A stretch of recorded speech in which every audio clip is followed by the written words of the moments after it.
El Sergio Oca és el creador de l'eina pedagògica Posa't un conte. Sergio, explica'ns què té d'especial el PUCPAC.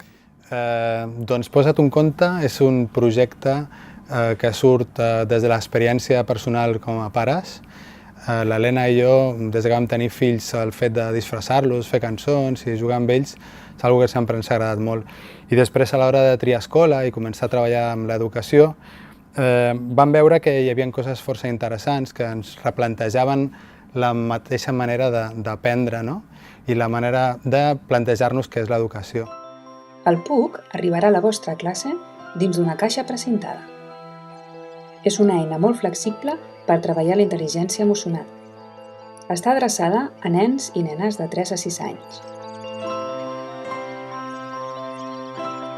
Antropològicament, l'ésser humà aprèn mimetitzant-se amb els grans, no? El joc simbòlic, de fet, és una fase de l'aprenentatge de tots els éssers humans i entre els 3 i els 5 anys agafa una potència molt important, no?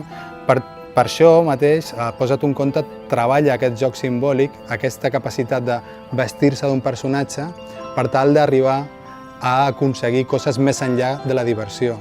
Com que treballem amb coses d'aquestes de creativitat i ens agrada dibuixar i fer música i coses d'aquestes, doncs vam pensar de construir el Posa't un conte. Posa't un conte ve a dir això, de que d'alguna manera tu et poses una història a sobre per tal de viure-la en primera persona. I vam crear aquesta eina pedagògica per treballar l'educació emocional fonamentalment, l'educació en valors.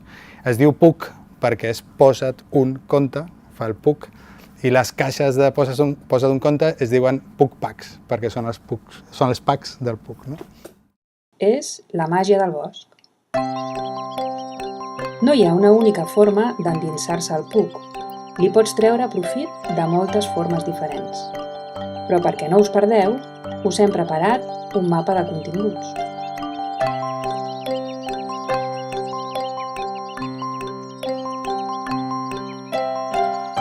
El primer que us trobareu és la guia pedagògica.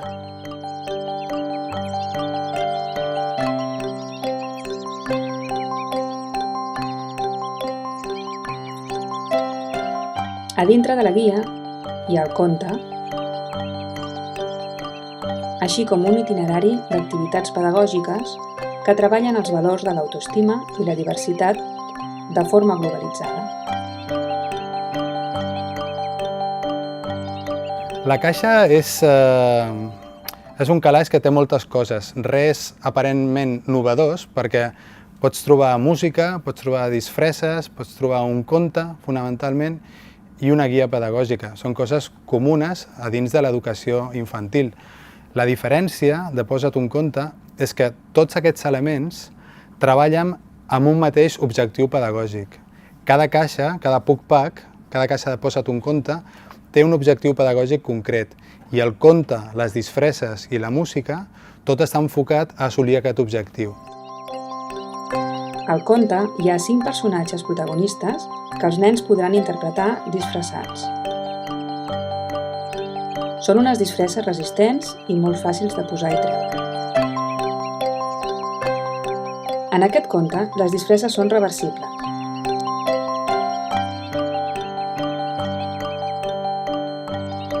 Ja que un dels personatges, la fada, té l'habilitat màgica de transformar-ho tot. Pots treballar la creativitat o la cooperació, les responsabilitats, les habilitats socials, tot això des del punt de vista de viure un conte en primera persona. I mitjançant les disfresses et poses a la pell d'un altre i entens la seva manera de viure les emocions.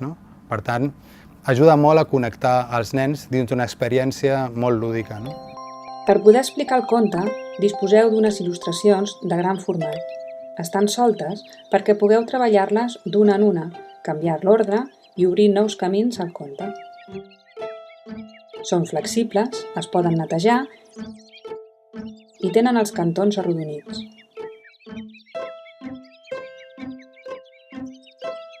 Cadascuna de les il·lustracions té 2 cares, la cara de la ficció, que explica el conte, i la de la realitat, que mostra com els nens interpreten el paper. Finalment, el PUC inclou un CD amb 10 pistes d'àudio formades per un tema principal, amb i sense lletra, la banda sonora del PUC, i 8 pistes en què es deconstrueix la música perquè els infants entenguin com està feta.